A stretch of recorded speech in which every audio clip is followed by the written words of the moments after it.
So I want to say something that I think is really going to clear up where we're headed, okay? You will fight.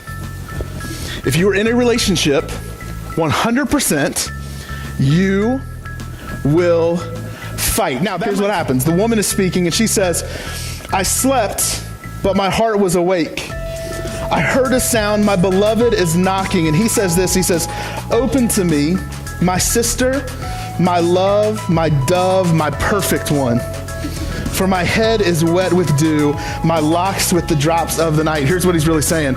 I've been working all day, I'm tired and I'm sweaty. Sounds good, doesn't it? Right? He's like, I've been working all day, I'm hot, I'm sweaty. And then this is her response. She's thinking to herself. She says, I'd put off my garment. How could I put it on? I'd already bathed my feet. How could I soil them? In other words, this is like the BC version of I have a headache. She's thinking, I don't want any of this. So see, here's what happens in this fight. They have this little interaction where he gets frustrated. He handles it pretty well, but he still walks away. She realizes that maybe she could have handled that better. She goes to the door to find him. He's no longer there. So now as a married couple, this is really their first fight, their first bit of conflict. And so we all fight about the same kinds of things at the root, even if it looks differently.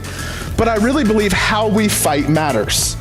How do we become people who fight in a way that allows us to lovingly resolve the conflict in our lives? How do we learn how to fight well? Or maybe to put it this way, how do we learn how to fight fair? Because the first one is this. We need to listen to understand.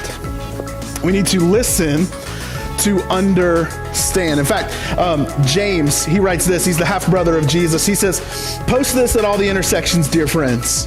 So in other words, I want everyone to know what I'm about to write. It's that important. Everybody needs to hear it. It needs to be in their faces so they can hear it well. He says, lead with your ears, follow up with your tongue, and let anger straggle along in the rear. Lead, express yourself to be understood. I think all of us are good at expressing ourselves, but not all of us do it well. Right? So all of us express ourselves, whether you yell a lot or you shut people out, whether you're freaking out or you're sitting there calmly stewing and your ears are about to explode. However you do it, all of us express ourselves, but not many of us have learned how to express ourselves in a way that the person we're in a relationship can understand.